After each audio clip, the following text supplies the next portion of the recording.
All right, thanks everybody for coming.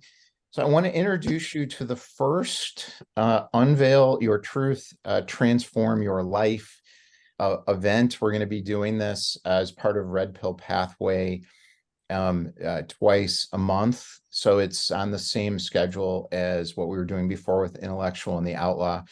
The reason I'm making this change right now is I really want to introduce everybody to this emerging circle that has just sort of been coming together around me over the last year or so with people that I feel have an incredible amount to offer to the world right now.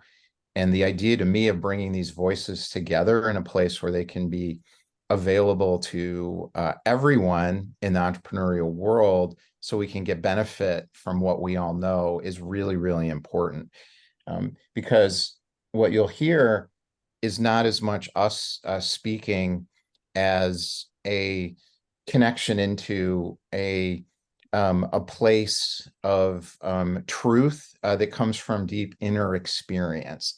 And what I have learned over a lifetime of being an entrepreneur was that I never spent time on finding deep inner experience to do anything. So I spent my entire life working on myself and on my business.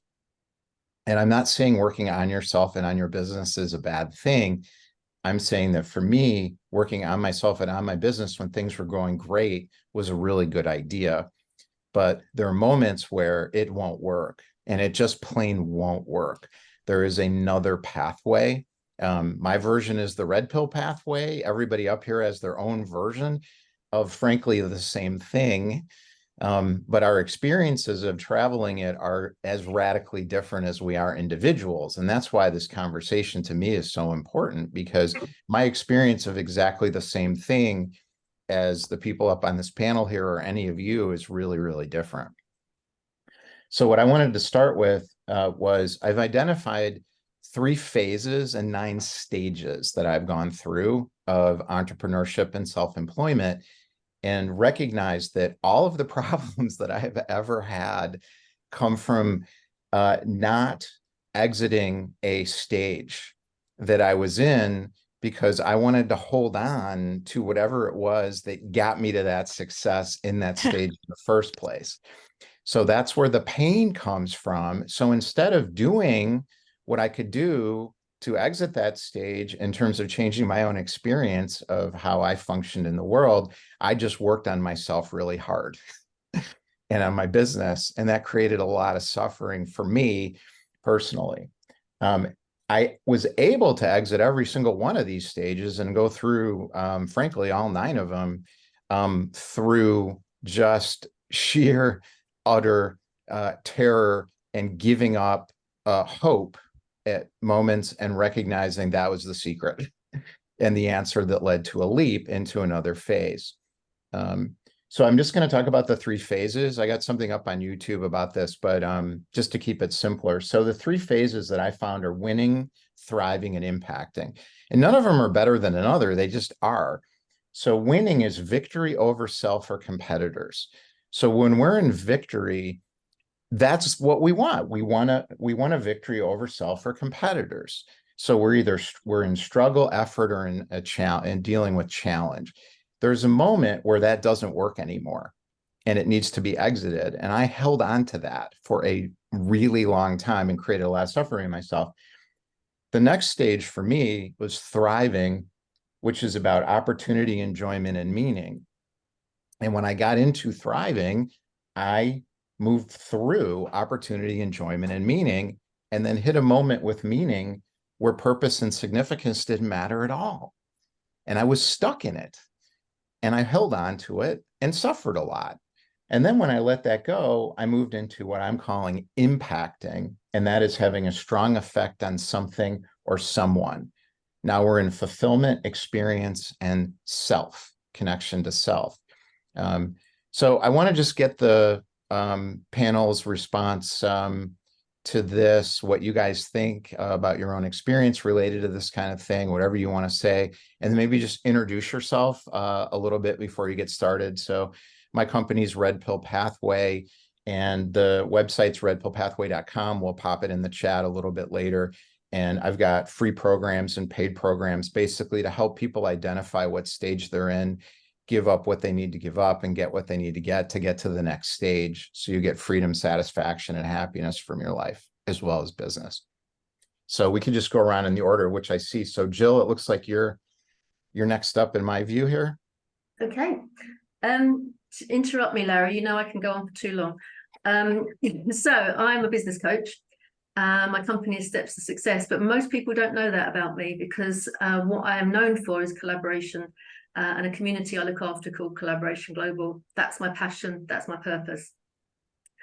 I want to change the world. I want to transform everybody's lives. I want everyone to be connected. I want to teach the world to collaborate. I believe that there are no problems in the world today that do not already have a solution. And part of that solution is bringing people together and connecting them more deeply, rather than looking at each other's differences and saying, you're different to me, so I'm going to push you away. And when we come together and we connect, then we can collaborate more effectively from a place of love, which you don't really get in business very often. It's not really spoken about that much. With regards to your phases and stages, I'm loving it. I'm just winning, thriving, and impacting. I really get what you say, Larry, about getting stuck in a phase, and we cling on to what we know, and we get scared quite easily, because if I let go of this, because it did work, and I try something else, I can try it over there, but I don't want to let go. What if? And this was me. I totally empathize with that. I was a people pleaser. I didn't want to lose face. I didn't want to do the wrong thing. It took me a long time to work out that right or wrong is just the patriarch telling us what to do. So once I realized that you can do it your own way, Jill, there's no right or wrong, just get off your bum and do something, then the wheels in motion started happening. I then went through the phases of looking back at my life and joining the dots that I couldn't see while I was living it. And that kind of gave me my purpose, which I probably discovered about 10 years ago, 2012, 2013. And the connection to collaboration became so, why didn't I see that before? This is ridiculous. So I think probably my purpose before that was my children. Still is. I've got a 33 and a 31-year-old, and I'm a granny, which I love. They are my main reason for being, from the point of view of, if mum can do it, I can do anything. So I've pushed myself to do a lot in order to give them no excuse not to make the most of their lives. But now I use that on myself as well. I push myself out of my comfort zone. There are still things I won't do. You won't see me jumping out of an aeroplane. I don't need to do that. But there are other things, like in January, I'm doing a TED talk, which is a little bit, but I'm looking forward to it. But also I've got to remember a hell of a lot of stuff, and my brain isn't as clever at remembering as it used to be. So I get where you're coming from. One of the things that I've learned recently is about letting go, is the surrendering. We were talking about this the other day. Michael Singer and his book, The Surrender Experiment. If you haven't read it, give yourselves a treat. It really does allow you to let go of what you're hanging on to, the good, the bad, the ugly, and just clear the decks and see clarity and where you want to go, how you want to do it, and who you want to do it with. So I'm going to stop talking. I think that's it. That's fabulous. Thank you so much. Hey, Gail. Hey, Larry. I guess I'm next. Hey, everybody. My name is Gail Kraft. I have a podcast called the Empowering Process Podcast. And really the mission for that, this long story of how it came about, but it's to share the painful stories that people have and their process of waking up and transforming into a better place, so that someone can see that there's hope. There's someone that's in that position right now that you might have been in the past, and they can recognize that. And if they can see there's a way out, that maybe they'll take that first step that you took. So that's one of my passions. I have a book that just came out that is my next passion, which is absolutely delicious, and it's called Journey to Enlightenment. And A Journey to Enlightenment takes the Tree of Life, the Kabbalah, and patterns on the trestle board, combining them together because they are the same thing, and speak about these energy centers in a way that is transformative and meaningful in your life. So it takes the mystery out of this mystique. It doesn't have to be as complex because we are the tree of life. We are that energy. And so what does that mean? What does all the power that ever was and ever will be is here now mean to you right now in your life? Right. So it takes that and makes it actionable. And so I'm developing programs around that. That is my latest and most delicious passion. I met Larry literally. One of the things I do not do, if I don't know you and you friend me on LinkedIn, I don't accept the invite because I don't know you. I accepted Larry's. Very strange. Isn't that funny how that works? And so here we are. So we will talk at whatever level that you are ready to hear us, and we're open to whatever it is that you want to share and travel through. I wrote down pain, Larry, from all of them that you said. Letting go can be painful or not. We choose for it to be painful because we hang on to the past. And it's the hanging on as the universe is ripping us and saying, you're ready for the next level. You're ready for the next level. And I became very aware of my hanging on ability when I was at an event one time. We did an exercise and so what is it that you are afraid of? It was unfair. And I said, I'm afraid to lose my friends. And the speaker said, so you're afraid of success? And I said, no. And then I stopped and went, holy shit, yes. Yes, Wow. because if I succeed, I lose my friends. And Hmm. I now don't look at it as losing friends. That season's over. Thank you for being in my life during that season. I'm now open for the next season and new friends. But anyway, so that's me. I have lots of beliefs about the lies that we were raised with, and I'm looking forward to sharing some of those with you. Awesome. Hey, Brian. Hey, Larry. As I was listening to your three phases, I'm thinking about the three deaths required for actualizing the 1,000 level of Dr. Hawkins's travels. And Hmm. just overlaid that with my life, winning, victory over self. I was a special operations operator in the United States Navy. I jumped out of airplanes as a way to get to work, bomb surgery, all that other stuff. So Gil, when you said I'm not jumping out of an airplane, I was like, why not? It's the metaphor for life. When we are the most afraid, we're the safest, and when we feel the most alive, we're dancing with the most danger, and it's all an illusion, right? That which I fear is the only thing that can hurt me. So I very much have learned that in the physical space, life and death on the battlefield. And then the next phase for me was medical sales, medical diagnostic testing. By the end of that, I was coaching lab directors and pathologists on how to be with fear and stress and all of those things. And that led to me like, oh, I've got a great idea. I'm going to start a coaching business called Fear Therapy. Little O'Brien is going to teach people how to harness fear. And what I learned there was the more time and attention I gave fear, the more it expanded. That was a Nikola Tesla clock, the 369 sacred geometry. I went through it and learned this is the only thing I know about fear. Here's the fear. Here's the sanity check. Here's me jumping in the ice bath. So I facilitate breathing, but really it's like how to harness the imagination when it matters the most. I used to jump people out of airplanes to teach that. I now can do that in 47-degree water through ice baths. And when adrenaline is 5 times higher, we can raise dopamine 2.5 times. So what do we think about when life is stressful? And when we master that, life slows down. So I do that with some quantum sound tuning. I don't quite fully understand the gift, but the so what of all of that is I help people unlock the rest of their power and their gifts, which is it's a mystery. It's a wonderful adventure, and yeah. So that's sort of me in a nutshell, and the phases. The most brilliant thing, I trained directly with Wim Hof as part of my master certification.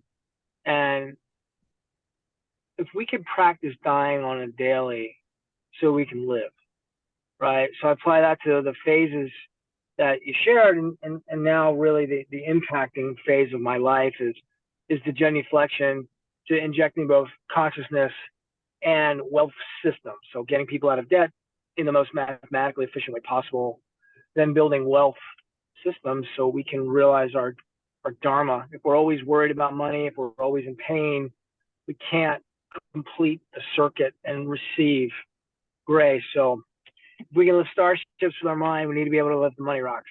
So that's the work I'm doing today. Yeah, that's awesome. Hey, Florian. Hey, yeah, so I really love your introductions. Mine is much shorter. Actually, I meet people where they are and take them where they want to be just by giving them exactly what they need in the moment. It usually happens through a conversation in which I'm being very curious about people. I ask tons of questions like I'm a child, oh, and tell me more about this and that. And why do you think of this and that? Yeah, it happens this way. And because I'm curious, then it brings clarity to the people I work with. And at some point, the magic happens and they get what they want. I don't believe in hard work or strategies. And it's really fun that you said that you talked about struggles and working hard. And to me, as soon as it's hard, it's not working. So working, if it's hard, then you already have that thought, it's hard. What are you creating? More hardship, right? So it doesn't make sense. And I don't really believe in strategies because it would be like telling the universe how to get me what I want exactly the way I think is the most perfect one or the easiest one, which never happens. It never happens. Literally, the people for whom it happens are at another state of consciousness, and they will soon or late discover that there are easier ways to get what they want. I know that.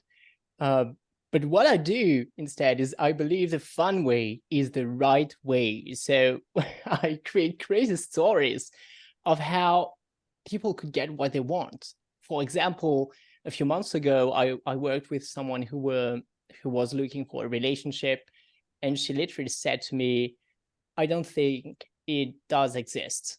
What I want doesn't seem to exist. Like it seemed impossible, or at least so hard. It could be impossible that it existed. And at some point in the conversation, I tell her, you could just hop on one of these barbecues they do in Switzerland because she lives there, and just, get in with your own food and pretend you didn't know it wasn't a public event, because it's supposed to be private in the neighborhood.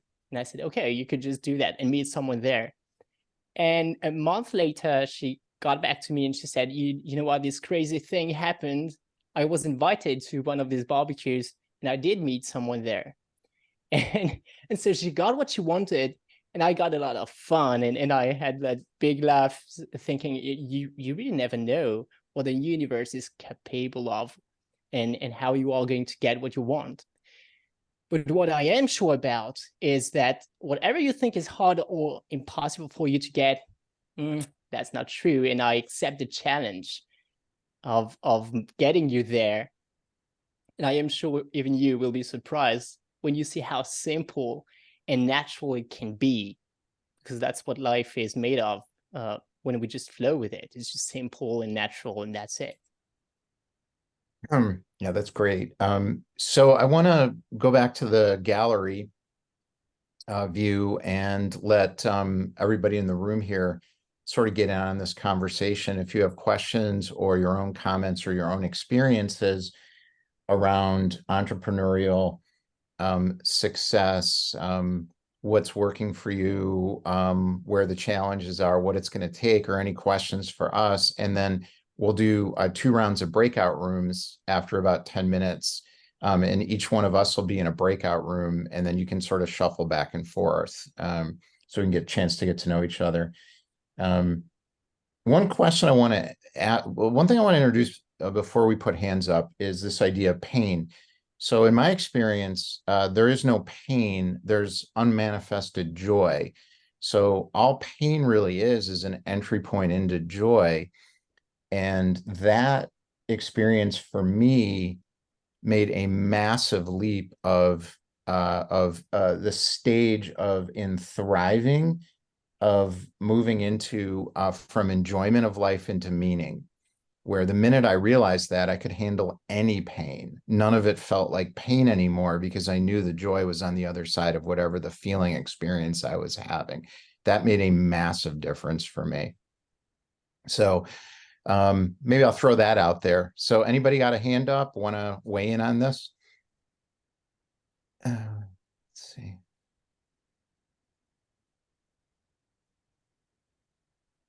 Carol. Hey, Carol, how are you? Good to see you. I had to get on. I've got a lot of my favorite people. When it's not only you, Larry, but Gail and Brian. I thought that's the place I need to be. Good. I've been finding in my growth that recently a number of challenges keep coming up. I know on the other side is exactly what I've been, well, training for my entire life, which is to do more videos, to reach a larger audience. I've done stage work. I've been Toastmasters. I have consistently trained to be in the public eye, and I've been hiding. Now, what I'm finding is that some of the challenges aren't really about that. Lately, I look at technology, which I've usually been fine with, and suddenly I feel like I'm in a little whirlwind and I don't know what to do. And I sometimes just walk away from the computer. It's because there is technology involved in setting up videos. And I've been looking at that in addition to the fact that this year, a lot of personal challenges have coming up. Losing a brother, finding out my ex-husband is in hospice, real stuff that gets me involved emotionally. So as I've been handling it, it's really to look at it and say, I see the vision, but step into the vision and just know, I don't know what the little hurdles are about, but they're, I guess that's where I Do you have a question around that? Like maybe the question is, how do I step into the vision? How would I step into the vision? Is that the question? Yeah, despite actual hurdles. I mean, people dying around you, that's a real thing in life. Yeah. Anybody want to take that one? Gail, Jill, Brian, Florian. So I guess I will, for especially for women, but there's really not much difference between the challenges women have and men have. That this new term called, this imposter syndrome. If you're feeling that, then it's real, and it's a belief that's a lie. And so I would spend some time with yourself and look yourself in the mirror and say, so what is it that you really want? And what do you believe you deserve to have? And just take that one small step towards your goal, just that one small that you believe you can have. It's really, and that builds your belief system. A lot of it has to do with believing that we're worthy of what it is our dreams are made of. So short but sweet. Yeah, that's awesome. Thanks, Gail. May- So Brian, you may had your hand up, and then May Jeff. I add was next. something to that? Oh, go ahead, May I Florian. add something? Yeah. Because if the question is how to step into that vision, another way to stop resisting what is here and what we can do and everything is also to ask the question the other way around and have fun with the answers you find there. So it's how not to step into that vision, because what I am aware of is that we want to go one way, and we try to, and sometimes to release the pressure, I do it the other way around with the people around me. It's okay, how do you not do that? And let's have fun with that. And so you can also try this And it's really completing what Gail says, I think. Yeah, I love that. So we'll go to Brian. I just want to say one thing about that too. I think for me, I've identified there's really only three things that work. The first thing is give up control completely. The second is do what is necessary, and the third is allow results to come to you. We don't need a destination, a strategy, a vision, a purpose, or any of it really at the end of the day. And I think that's what Michael Singer's book fundamentally is about. You can add these other things to be helpful, but those are the three things for me that are really, that's how it is and how it really works. So Brian, you want to weigh Yes, in? I And then do. let's go to Carol, Jeff. He had his hand up. yeah, Carol, first of all, thank you for your vulnerability and courage, first of all. Yeah. You just share that with a group of strangers. I mean, you know, some of us, and maybe there's a safety container, your edges are expanding, right? So you're doing it right this second if you just take a look around, right? The other thing, I mean, my first 40 skydives, I felt exactly the same way. I don't know what I'm doing. What happened if something bad happens? And eventually, after dancing with the discomfort of doing the thing that you know is most important, there's always like a gatekeeper to our next biggest life. This is what I was talking about with the mini deaths, right? It's gonna feel like dying. We do it anyway, and now we get to truly live. So I'm celebrating you and your courage, and knowing that the other thing. Sorry, I'm jumping around. I judge my unworthiness, and that stops me often from sharing on social media and getting on the bigger stages. And so it's okay to feel that way. In fact, it's good to feel that way and fully embrace it. There's a benefit in it of staying small until it doesn't. And so until that feeling goes away of, hey, I'm small and I'm safe, when the pain of staying the same is worse than the pain of change, that's when the change occurs. I know you've heard that before, and what you just showed today, you're already doing it. So, you know, let go and enjoy the skydive. So we got a couple minutes for That Jeff, help? just 2 minutes, and then we're gonna go into breakout rooms, and we're gonna stay on for another 30 minutes. I know some of you guys are on the panel too are gonna have to leave, but we will keep the line open for another 30 minutes after the breakout rooms. So Jeff, I think you had your hand up, and then Chaim, we can get to you when we come back after the breakouts. Yeah, just touching on what both Brian and Carol had mentioned, where it's fear that really holds us back. I know that that's been the case for me, and getting comfortable being uncomfortable is something I strive for. But then what I had a question around is, how can I distinguish between when I'm avoiding something versus like avoiding something out of fear versus when it's actually just doesn't align to who I am authentically? I have one thing that's helped me. So it's understanding the difference between emotion and feeling, the difference between an emotional signal and feeling pain. It's totally different in my experience. So an emotion is either feels good or feels bad. If I have an emotion that feels bad, that's a signal telling me I need to change my thinking. There's something going wrong with my thoughts. So I just changed my thoughts. If it's a feeling that feels painful, that's where the opportunity is. So delving into that feeling is where I learn what the answer is. And that's where the insight, that's what I was saying, pain turns into joy. So then the insight is on the other side of experiencing whatever that feeling is. And the discernment of those two things for me was life-changing, which takes a little practice, but you can do it. Brian, give Brian a chance. Yeah, Brian. Brian, Oh, yeah. Jeff, I just want to share with you, and again, it comes down to discernment, right? So if I'm running away from a fear, it gets bigger, right? So if I'm not handling my bills, I'm not having the crucial conversation, it keeps haunting me, and it gets bigger and louder and those types of things, right? Whereas, you know, using maybe muscle tension testing or kinesiology to ask your true self. So when I ask my mind what to do, my life gets smaller.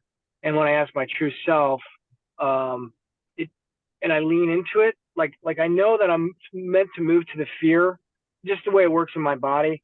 When I feel this invisible hand pull me forward and up and through it, right? That's how I know it's my path. And again, that's the gatekeeper idea and us stepping into the expansion. So really the question is, am I expanding in my capacity and my impact and my significance, or will my life get smaller if I run away from it? That's different than true terror. So, you know, if I'm on the roof in the middle of a thunderstorm, I should probably get the fuck off of the roof. Like, that's a really good one to honor, right? Yeah. But if it's like, once So again, let's, as I do the sanity check, if it's going to kill me, you know, if it doesn't, probably should run the experiment, see what happens. You can only Yeah. get it right. so let's go to the, I don't want to shortchange the small room. So why don't we we'll set up the breakout rooms. So each one of us is going to be in a room. We'll divide up, we'll come back, and then we'll divide back up again. And